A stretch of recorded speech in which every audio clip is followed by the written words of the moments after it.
Good morning friends, তোমরা সবাই কেমন আছো? আশা করি ভালো আছো, সুস্থ আছো। কালকে আমার শরীরটা সন্ধেবেলা থেকে প্রচুর খারাপ ছিল, একদম ভিডিও দিতে পারিনি। সন্ধ্যের দিকে ভিডিও দিয়েছি। আর আজকে উঠে স্নান টান করে নিয়েছি, এখন চুলমি করিনি। চা খেলাম, একটু বিস্কুট খেলাম, আর একদম ভাত খাবো। পরীক্ষা আছে আজকে পরীক্ষাটা দিয়ে আসি, দিয়ে তোমাদেরকে বলবো কী বলবো জানি না। 4 ঘন্টা ধরে পরীক্ষার সেন্টারে থাকতে হবে, আর এইরকম অবস্থায় 4 ঘন্টা আমার ওখানে কাটানো খুব কষ্টকর। জানি না শরীর টানবে কি না, পরীক্ষাটা কেমন দেবো আমি নিজেও জানি না। এই যে স্নান টান করেছি আর রেডি হব, একটু শুয়ে পড়ি। এখন ভাল লাগছে না, কারণ সারাদিন দাঁড়াতেই হবে আমাকে। কোমরে কাল খুব ব্যথা ছিল, জানো তো। বলে না, যখন সময় হয় খারাপ সময় চলে, সব দিক থেকেই চলে। তো এখন আস্তে আস্তে রেডি হব, দিয়ে বেরিয়ে যাব। আর 10টার মধ্যে ঢুকতে হবে, এখন বাজে 8টা মতো।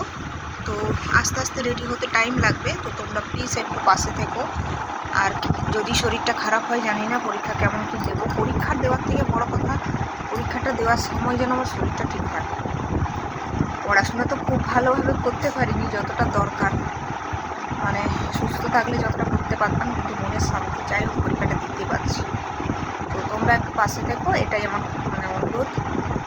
আর কালকে আবার তোমাদের সাথে দেখা হবে, কেমন কি পরীক্ষা দিলাম না দিলাম, শরীর কেমন ছিল অবশ্যই জানাবো।